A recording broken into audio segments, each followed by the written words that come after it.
tried to tell everybody all week. Nobody would listen to me. The Dogs squeaked by in the bluegrass. I'm so proud of the resiliency our kids showed. They never flinched. This week on The Beat, Mike breaks down why that stressful Saturday night was a good thing for the Bulldogs.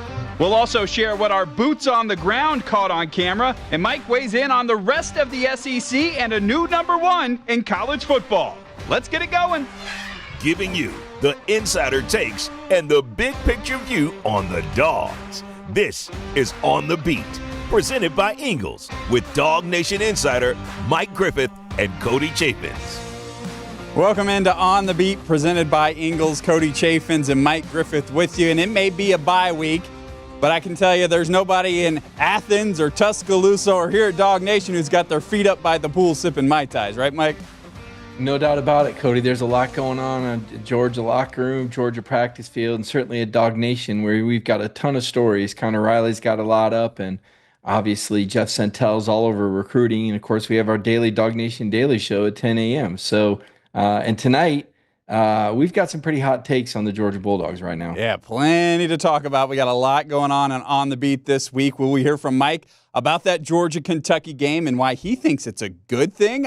I'll share a little bit of what I saw with my boots on the ground, and we'll let Mike weigh in on all of college football as the SEC. We got a brand new number one team in Texas. We've got all that to get to. Of course, our hot and cold segment brought to you by Anytime Heating, Cooling, and Plumbing coming up at the end of the show as always. But let's start with this, Mike, because the first time you said it to me, I was kind of amazed. After Saturday night, Georgia gets outgained. Georgia loses the time of possession. Fans are moaning and groaning. What a stressful night. Carson Beck looks as bad as he ever has as a starter. And you're telling me that's a good thing? That's a good thing. That's a good thing, Cody, because now these players are on notice, and now Kirby Smart has their attention. Look, Georgia won that game. That's the most important thing. When the dust settles, no one's going to care what the final score is unless they had money bet on it. But most people, for all intents and purposes, are just glad Georgia survived, including Kirby Smart. Make no mistake about it, Kirby Smart was the difference in that football game. The coaching, the execution. As bad as Georgia looked, Kentucky ran 73 plays and never gained more than 19 yards on any play. Did not score.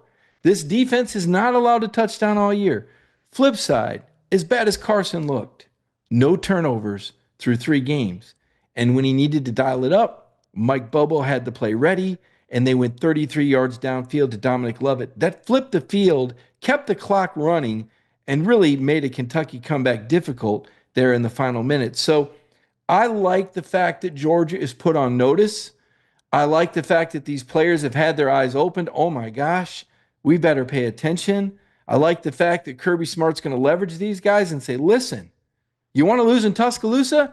Then get your head out of here and run faster and work harder. And now I have your attention, and do all these little things right, because this is what's going to take to win on the road in the SEC. I like they had a close game going into the bye week. I think it puts them on notice. I think it jacks up the sense of urgency, and I think that's going to be a winning edge when they play Alabama on September 28th in Tuscaloosa. So as they get things going, and you talk about the things to work on, because that's the thing for me that kind of sticks with me. And Carson, the performance out there where it was, so many checkdowns, and granted, maybe they were just playing very vanilla, and that was what you didn't want to tip anything that they maybe have saved up, but you almost tipped your way out of that game. And the other thing about, Georgia just likes, because Carson Beck, they could not afford for him to turn the ball over, right? Because Kirby going into this game all week, the way he always plays against Mark Stoops, as he knows that possessions will be limited. I think Kirby called it out all week. We're not going to get it happened 2 years ago in Lexington. We're not going to get the ball a lot, so they couldn't afford to take a chance and turn the ball over, and all of a sudden you're down 2 scores. But at what point is that a self-fulfilling prophecy where Kirby plays like that because he knows the possessions are going to be limited, and by doing that, it makes the game a much tighter game, which he kind of thought it might be. Well, he's playing the field position game, Cody. He's playing the turnover game, and you got to give Brock Vandagriff and Kentucky credit. They did have 1 turnover. It led to 3 points. But you got to give Brock Vandagriff and Kentucky credit. They were able to win at the line of scrimmage, and we've talked about the defensive line all year long, and I know I've seen some commenters tell me, oh, my gosh, you're worried about nothing. Well, Kentucky went for over 170 yards rushing. Georgia ranks 46th in the nation in run defense. You got a problem. Kirby put the defensive line on notice a year and a half ago when he said he wasn't sure if there were any train wreckers or havoc makers. And for a while this year, it looked like Mykel Williams might step up and be that guy. Certainly, Jalon Walker has been quite disruptive as an outside linebacker. But when we're talking about the interior defensive line, the Nazir Stackhouses, Warren Brinson did not play. Jordan Hall still injured. We're having to see Christian Miller step up and get a lot more snaps. Jamal Jarrett getting a lot more snaps. You're limited in your bodies there. There's been a lot of injuries there. I believe Xavier McLeod might have saw his first action coming off an abdominal strain. Nazir Stackhouse, this is a guy that came back to dominate. It hasn't happened so far. The interior of Georgia's defensive line does not measure up to where it's been. Now, these guys are going to get healthier and they're going to get better. But right now, Cody, it's a problem. Yeah, and it's not just the 170 yards that Kentucky ran on. Tennessee Tech ran for 116 yards. Now, Kirby kind of couched that a little bit by saying, he was just really impressed with those guys because he said we're so thin at defensive line that they just had to be out there a lot. And when you get these long drives and when, Kentucky holds the ball for 35 minutes in the ball game, they're going to be out there a lot. When you don't have guys, you can't get the line change going like you normally do. Those guys are huffing and puffing out there a whole lot. So how much better can that be when the depth returns, I guess, is the big question, right? It'll take a jump. But we saw even against Clemson in the first half, Clemson had some success running the ball. It will get better. It has to get better. That can stop Georgia from winning a national title. It's not as simple as a team being able to run. If a team can run, a team can pass. Because now all of a sudden that play action is going to be more effective. Because you got guys like Malachi Starks and Dan Jackson. They got to respect that play fake. They got to come up and help fill against the run because the D line isn't holding their gaps effectively. So I think it's very important that they get this solved and play adequate. They don't have to be dominators, but they've got to play better than adequate. Conversely, on the offensive side of the ball, you pointed out there were some problems as well. Yeah, you talk about Carson Beck, very similar to the Alabama game, the SEC championship, where he just kind of drops the ball in the backfield. If Kentucky, they're tearing on the goalpost if they recover that football at that point. Oscar Delp had a big fumble in the Auburn game last year. Another fumble comes up, and we saw Kirby really jump him after that. But those are things that, what creeps in my mind is that that's happened last year, and it's continuing to happen. Yeah, Georgia dodged a bullet. And listen, it happens to basically all the teams. I mean, it's amazing Georgia hasn't turned the ball over in 3 games, but you point out, yes, they easily could have had Carson's fumble been recovered by Kentucky or Oscar Delp's. Now, I give Arian Smith credit for being downfield and alert and falling on Oscars for a first down. And I can't remember who fell on Carson. Just like you said, just dropped the ball. Look, this is Carson. And Carson, as I wrote on DawgNation.com earlier today, the 3 things to win a national championship, Carson's one of them. I mean, Carson looks like a big money NIL player when he shows up at the stadium with his Louis Vuitton bags and drives up in his Lamborghini. But he has yet to play like a big-time NIL player. He is not performing up to his standards. He's been inconsistent, and there's still some question if Carson can handle the pressure and the clutch, especially when you go back to the SEC title game. You mentioned that fumble in the backfield. Didn't think he had his best day. Kentucky, the game was in the balance most of the night. He was not playing well. Clemson, even in the first half, looked a little rusty. Carson's got to settle down. And it's okay that the pressure, to feel the pressure. Unfortunately, in Carson's case, he's brought a lot of this pressure on himself, showcasing a lot of his NIL goods and with a very confident attitude. Now, at some point, you got to back it up. And the team's counting on that. Now, he's got 2 weeks to look himself in the mirror and say, wow, Brock Vandagriff outplayed me.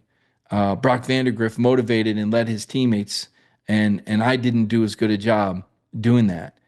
Kirby Smart's told him what it takes, making relationships with all those receivers, listening to Mike Bobo, and carrying out the job. I think sometimes Carson may try to do too much.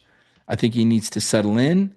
I think he needs to get confident and needs to play consistent. And if he does those things, Georgia can win a title. Now, you might point out that Stetson Bennett had some pretty bad games too, some multiple turnover games, some anxious moments in the national title game before he put it together in the 4th quarter.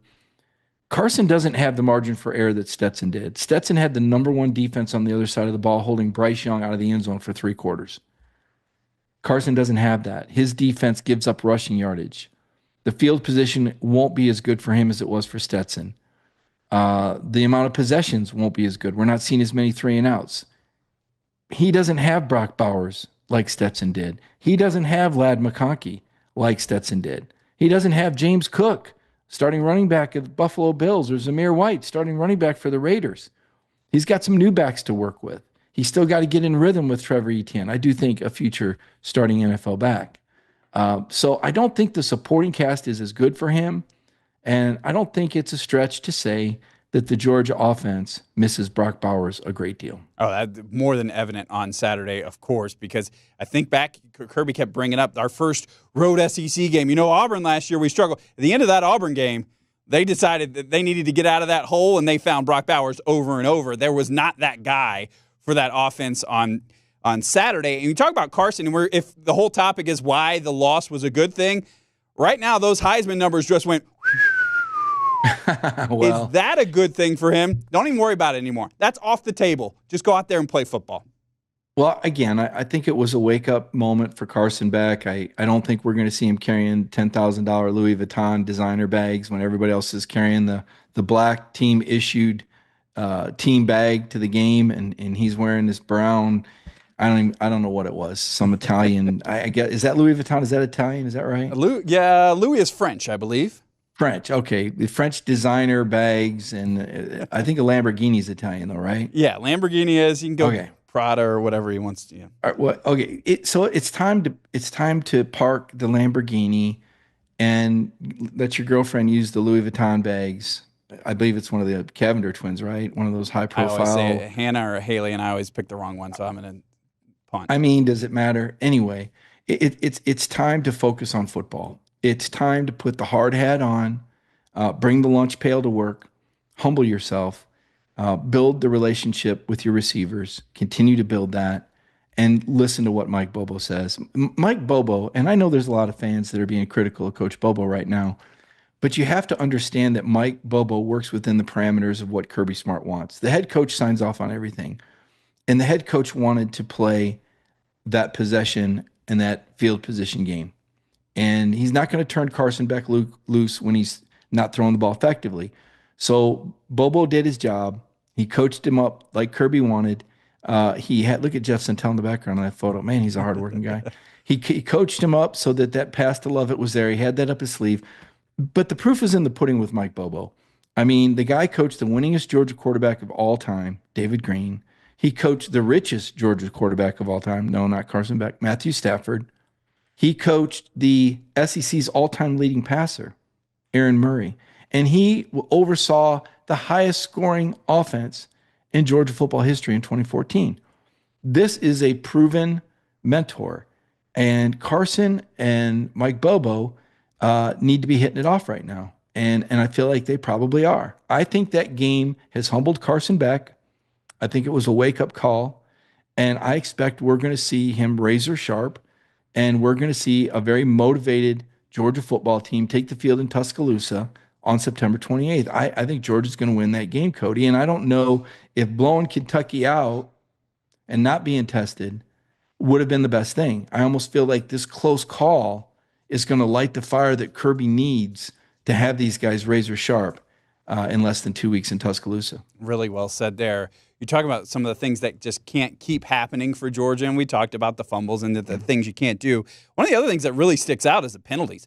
Georgia 9 for 85 yards in that game. They had 9 for 85 against Tech, 7 for 70 against Clemson. That's 80 yards of penalty yards per game. Last year, it's like half that. It's like 42. 2022 is 44, 43. So that's something that, and Kirby talked about it post-game. He said, everybody across the country, I don't know what's going on. So I don't know if he was trying to send a message at that point, but that's one of those things, a hidden yardage in these games that just kept extending drives, which keeps all those guys out there. It's one of those things that really's got to get cleaned up in this bye week as well. Well, you never know what referee or umpire crew you're going to get, and it does affect the game. I do think the games are being called tight. Georgia's going to be an aggressive football team. In the past, they've stayed between the lines on that. As you mentioned, they've been one of the least penalized teams in the country under Kirby Smart. So I think this is the transfer effect, though, Cody. I really do. I think a lot of these programs have a lot of new players, and maybe they don't quite have the cohesion at this stage of the season they've had in the past because they're introducing so many new players into the lineup. And I think that plays a big role. There's been a lot of free agency, a lot of changes, and I think it's going to take some teams a little bit longer to settle than others. Once again, in Georgia's case, Carson Beck's going to help that out a lot once he gets settled and playing like he can play consistently. And then conversely, on the defense, when you get some of these guys back that have been injured, it's going to make a difference. It really is. Now, another issue that Kirby had to address was the speeding ticket last week. And we know the history of Georgia's off-field driving issues. What was disappointing about this for me is that it happened in season. And I'm not saying it's okay when the other ones happened out of season, but this is in season. There's a lot riding on this. You've got a lot of accountability to your teammates. Georgia might have needed to rely on him. Thank goodness they didn't, and there wasn't an injury. But still, there were more players that had to play more snaps on account of that speeding ticket and the penalty that it led to with Daniel Harris not playing in the game. So you got to be accountable to your teammates. You got to be accountable to your team. There needs to be some team leadership. It can't just be Kirby Smart screaming on the sideline. There needs to be other players that step up and hold one another accountable. And this is what needs to happen on every team. This is just a team dynamic that Georgia needs to grow into. So we're going to see what happens the next 2 weeks. I know this. Kirby Smart, Cody, has won 21 straight games when he's had more than a week to prepare for an opponent. I like those odds. Yeah, really interesting stuff. And the one thing that's kind of shocked Georgia is now we find out that Tate Ratledge is going to be out 6 to 8 weeks. So, it gives you another week of that offensive line. Hey, Micah Morris, it's your time now. There's no more you get to sit out a drive and then you get to play a drive.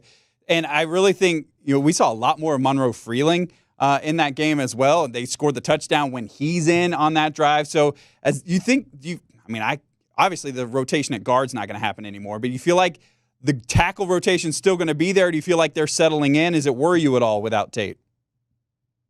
I don't think worry is the right word. I think Stacey Searles has done an unbelievable job building this offensive line. Georgia has recruited this position really well. Micah Morris would probably be starting at any other program, literally any other program in the country.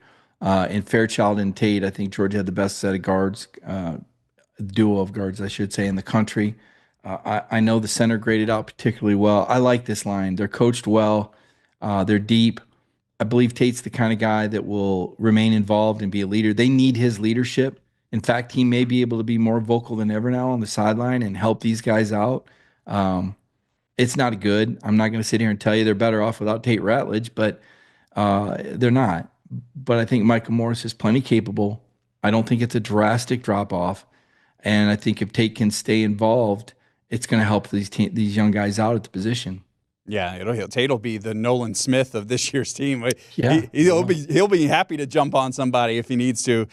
So really interesting stuff there. I had another question I want to ask you about how Georgia played Kentucky and how that might affect the game coming up in 2 weeks. But we're going to take our first break here on the Beat. When we come back, we'll hear Mike's thoughts about the Southeastern Conference. I'll share some of the stuff that I caught on camera on Saturday that I really am interested to hear Mike's take on. So we'll do all of that. This is On the Beat, presented by Ingles.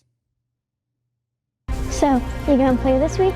You gonna play this week? You gonna play this week? You gonna play this week? You gonna play this You week? gonna play this week? You gonna play this week? You gonna play this week? You gonna play this week? This week? And welcome to the Ingles Game of the Week as the Warhorses square off against the rival Rock. He's going in. He's going in. Go, baby! Ingles, we're with you every step of the way. So happy to have Ingles on board with us here on the Beat. And now, as we get ready to talk about the SEC, we like to get it from a man who's been there all these different places and seen a lot over his career in the Southeastern Conference. It is Mike's 30,000-foot view.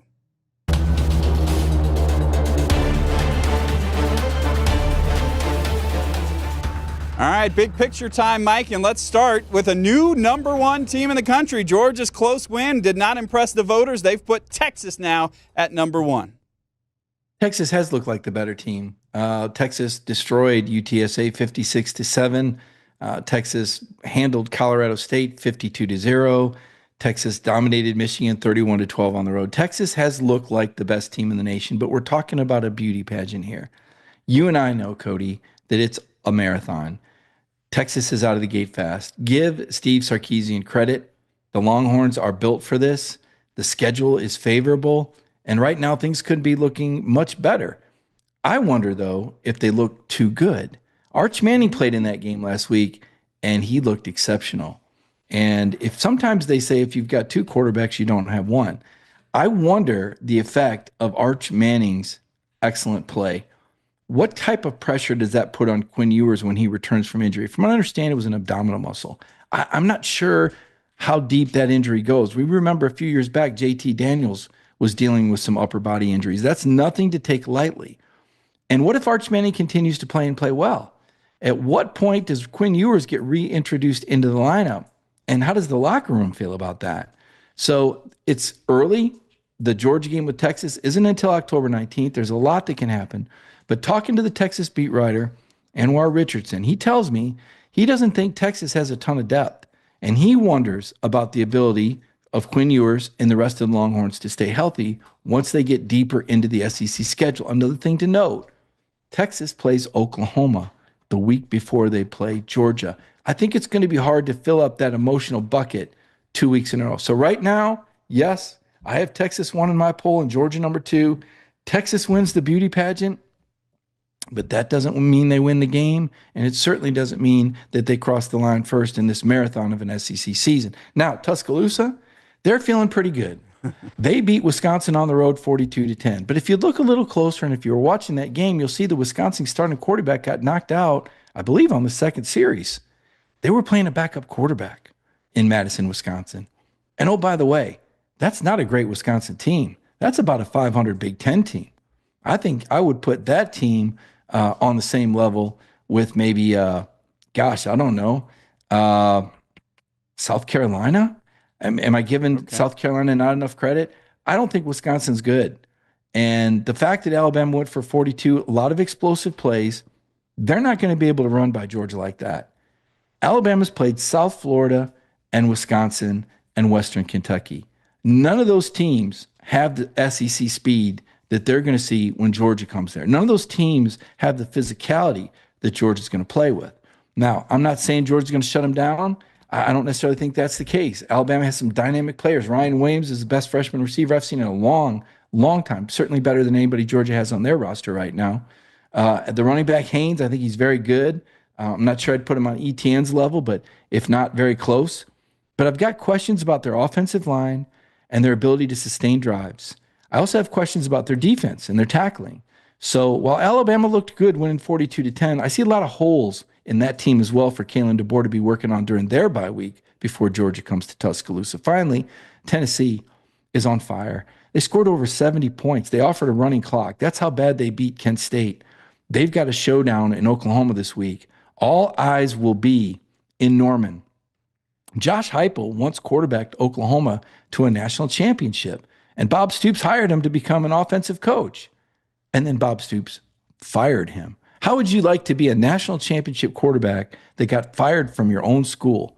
I'll bet you Josh Heupel hasn't forgotten that. There's certainly enough on Twitter and on Instagram of Bob Stoops publicly firing Josh Heupel. So Oklahoma offense, it sputtered. The defense is good. They're coming off a pretty good win against Tulane. But I expect Tennessee to go in there and blitz Oklahoma offensively and defensively. And as much as Georgia fans are thinking about those games with Alabama, with Texas, and, oh, by the way, Ole Miss is still undefeated, I think you need to add Tennessee to the list of threats to win the SEC this season. All right, Mike, let me go through some of these a little bit. Go back to Alabama, and I see, we all know what Jalen Milroe can do, and I see Brock Vandagriff running around a little bit. I'm like, can Georgia stop a running quarterback when they face Jalen Milroe in 2 weeks? Mykel Williams is the answer, and Georgia should have him back for that game. That's going to be big. Mykel is a destroyer, much like Jalen Carter was when Tennessee last came to Athens in 2022 in a game that pitted the number 1 ranked team according to the College Football Playoff Committee, Tennessee, and then the number 1 team from the polls. I do think Georgia has the perimeter speed and the linebackers and the defensive backs to match up with Tennessee. Believe it or not, the question is going to be Georgia's offense against the Tennessee defense, which is much improved. Now, I don't know a lot about this Tennessee defense because their opposition to this point has been somewhat questionable. Even NC State has struggled. They weren't really a legitimate top 25 team when Tennessee beat them. What was it, 51-10? So to me, the question is, how well is Carson Beck playing? At some point, Beck's going to have to light it up. He can't be Stetson Bennett. He can't be having bad games and expect the defense to get you through 2 or 3 of those. This is a Georgia team that's going to rely more on the offense. And it's going to be up to Carson to be on point. Because as we said, there's no Brock Bowers to run through 3 tackles or Ladd McConkey to run away from 11. You're going to have to put the ball on the spot, be accurate, make good decisions, and avoid turnovers. So far, he's avoided turnovers, but his accuracy has been in question, and he's clearly not timed up with his receivers. Yeah, one more point on Carson in just a minute. When we go boots on the ground, we'll talk about that. I do want to get your take on the jump around that happened in Alabama. They were up so big in Wisconsin. That's the thing they do at the start of the fourth quarter. And the Alabama players were having a party on the sideline. Is that a Kalen DeBoer difference? And what were your thoughts on them going crazy a little bit, kind of owning that jump around? Yeah, that's a common when teams are beating Wisconsin there. They like to mock the jump around, which is not a lot of fun if you're in the press box, by the way, because it's an old stadium and it shakes. And, well, I don't need to tell you what the worst fears might be. But the stadium does literally shake when that happens. I'm not so sure that this is a good thing for Alabama to be showing all this emotion, because emotions can swing both ways. I've heard people say you want to play the game with emotion, but you don't want to get emotional. I prefer the disciplined team. I think there's a time to celebrate after the game in the locker room. I think on the field, it's all business, right? And there could be an immediate boost that Nick Saban's gone and maybe things aren't quite as tough or as tight. But that toughness and that tightness, that discipline has a way of showing up in big moments and big games. And I'm not quite sure what Alabama's going to do when they're on the ropes and they fall behind a quality opponent. I wonder how that emotion plays out then. I wonder what happens with less discipline on the field and in the huddle. Will be really interesting to see because they haven't played an SEC game. They will at Saban Field coming up in a couple of weeks. All right. So we've done Mike's big picture view. Let's kind of put our boots on the ground.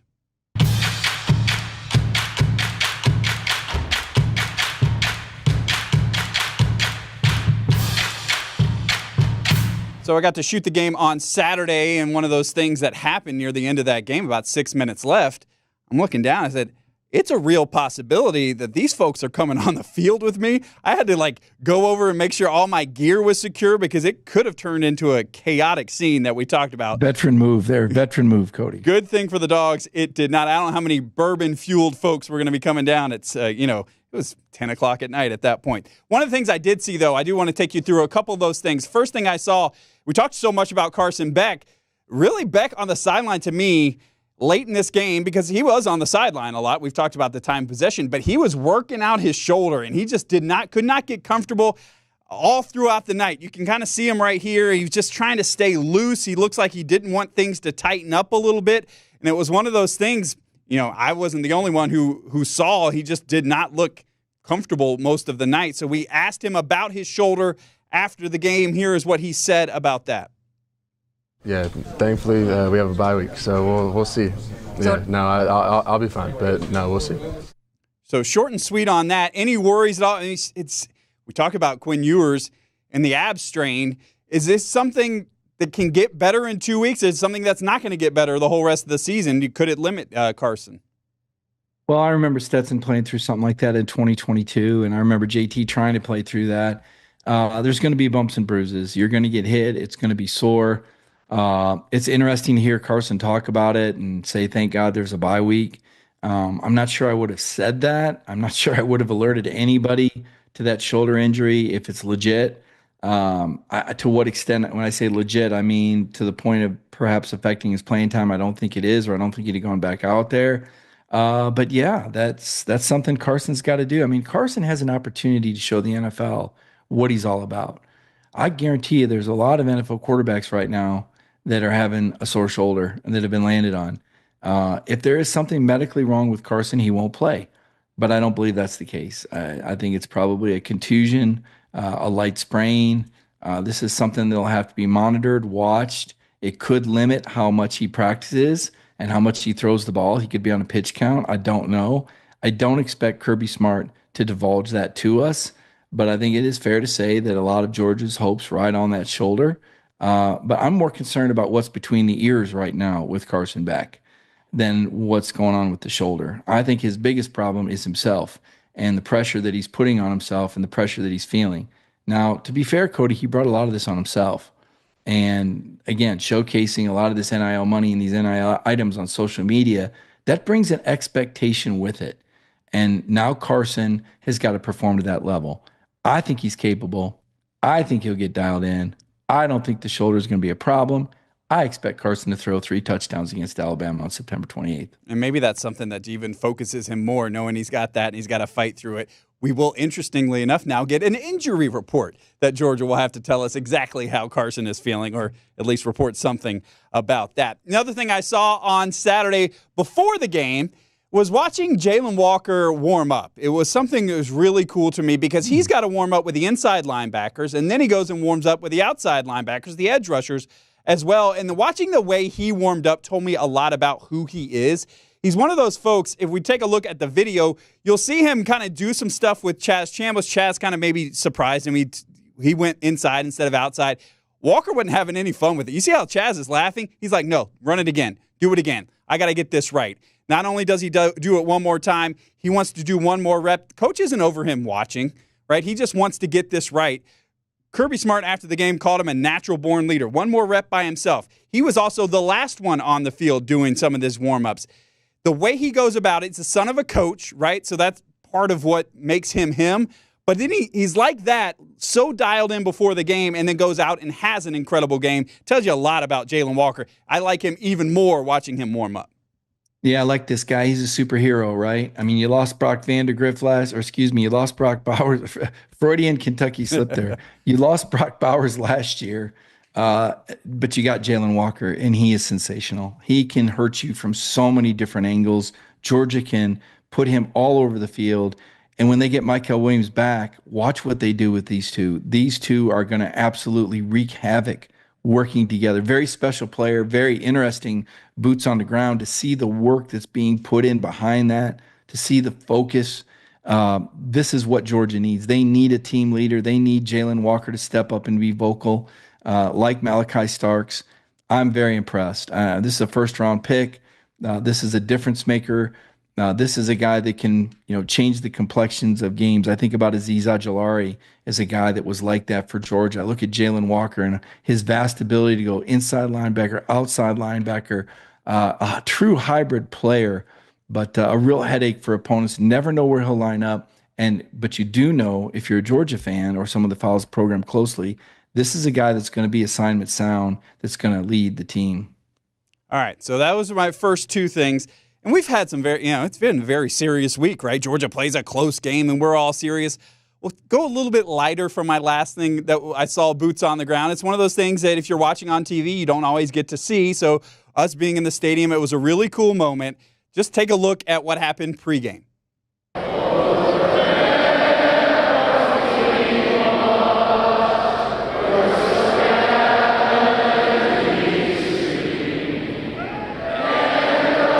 Kentucky, and they kind of do this sometimes, where they let the fans sing the national anthem.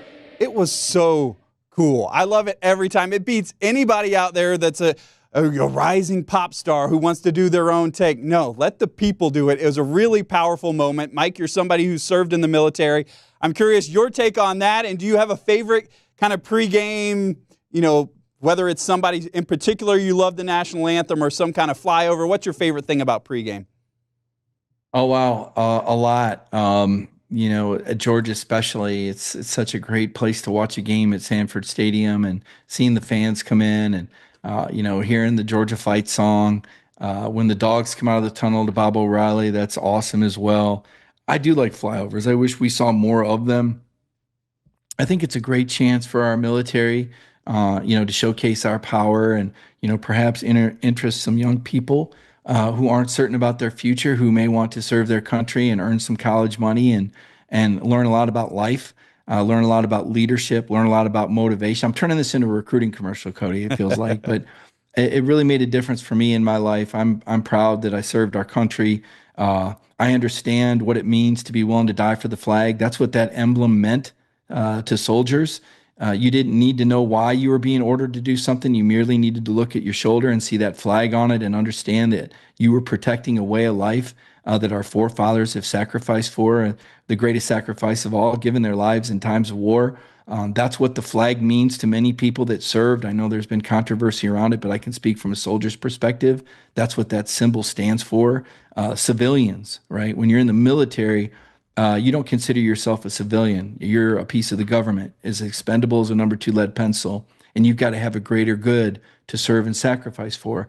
I like to think that a lot of the Georgia players look at the G like that. They realize they're representing something bigger. They're representing something that a lot of other players have gone out there and set a very high standard for.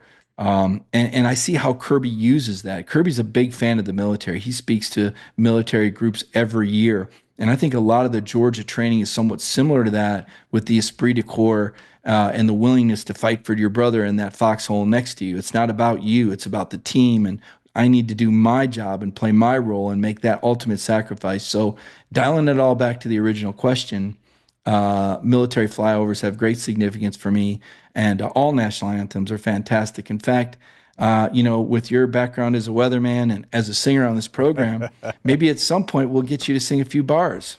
That is one thing I will never do, is try and take or on the sing national... at a few bars. I'm not sure which one's more likely, but the other thing I'll just say, right? Literally people are dressed in blue and red, but we're all singing together. I love it. Let's all come together for that. The national anthem was really special. All right, we got one more segment. Special. Got one more segment coming up. We'll do Who's Hot and Who's Cold. That's coming up next. It's On the Beat. Want to make sure your family stays comfortable all year long? Our family of trained comfort specialists are available anytime to service or repair your system. Or it may be time to replace your old units with a new Trane HVAC system. We are a locally owned family business, and we carefully select the technicians who we send into your home. At Anytime Heating, Cooling, and Plumbing, we are large enough to handle all of your HVAC and plumbing needs, but small enough to care. Call today to take advantage of our 3-visit annual maintenance plan. We love having Anytime Heating, Cooling, and Plumbing on our team here at DawgNation. It's time for Who's Hot and Who's Cold. Give me some heat, Mike. Well, I'll start out with Trevor Etienne. He didn't have a lot of running room, but when Georgia needed him to squeeze out some yardage, he did. He ended up with 79 yards. I don't know if people knew this, but Trevor actually left the game with a shoulder injury in the first half. So you want to talk about playing with a sore shoulder, try to do it as a running back. Harkens memories of Herschel Walker's Sugar Bowl performance against Notre Dame. I'm not sure that Trevor was quite that injured, but he was banged up. But Georgia needed Etienne, and he came back out there, and he was a factor down the stretch in Georgia's ability to win this game. Dominic Lovett, Carson delivered the ball, but Dominic was there to catch it. That 33-yard catch was big. He was the go-to guy. You take a look, he had 6 catches for 89 yards. This is going to be the guy that Carson's going to lean on. They need him to be reliable and tough.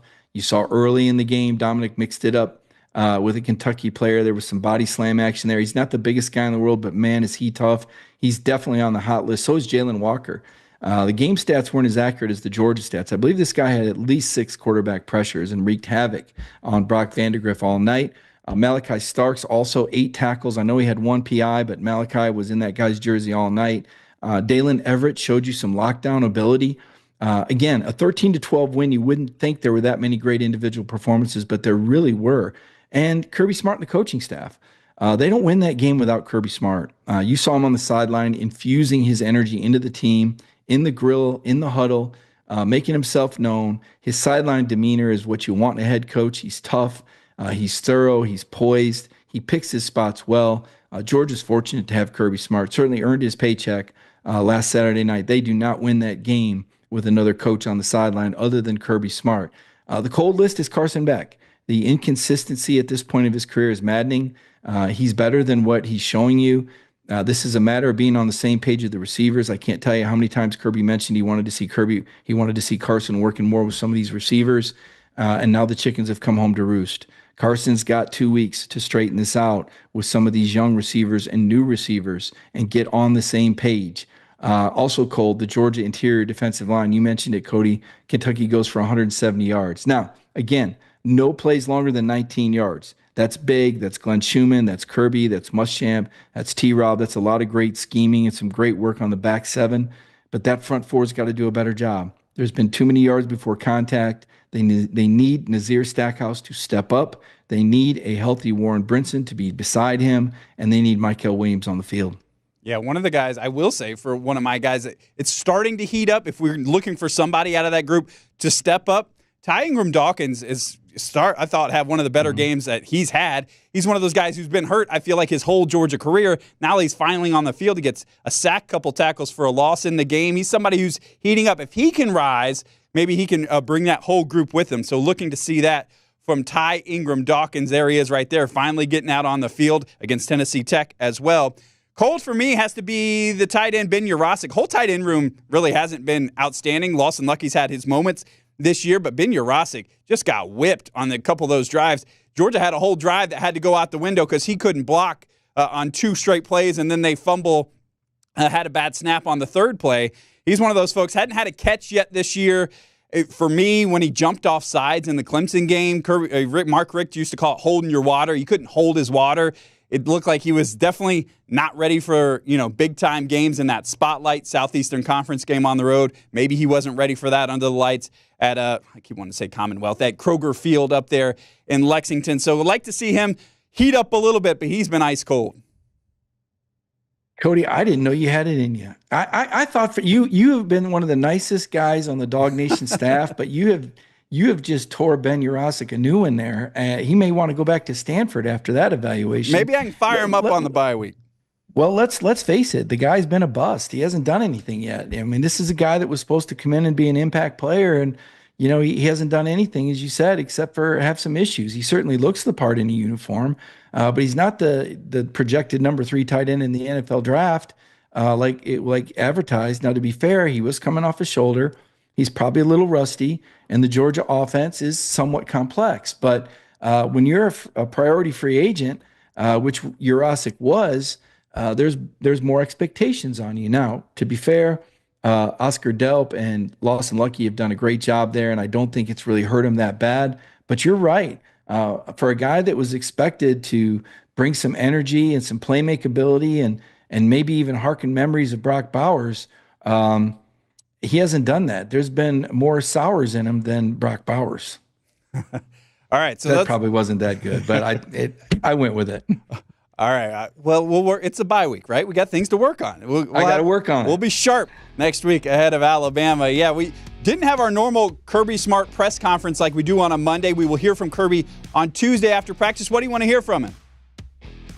Oh, it doesn't matter what I want to hear. We're going to hear from Kirby that, these guys are working hard. There's a lot to get done.